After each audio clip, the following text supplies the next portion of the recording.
Ang bilis mga mi, sa Monday pala December na kaunting kembot na nga lang at Pasko na. Pero bago matapos ang November, nagdiriwang naman yung kapatid ko ng kanyang birthday. Saktong-sakto yung nabili ko regalo para sa Taiwan niya next year.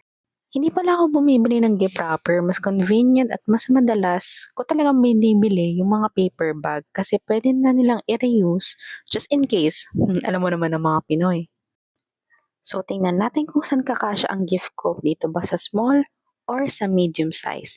Perfect din yung color na napili ko kasi pwede rin sa holiday season. Kaya mas prefer ko to kasi pwede sa kahit anong event. Kaysa yung printed na pang Christmas lang. At syempre, mas makakatipid ka, di ba?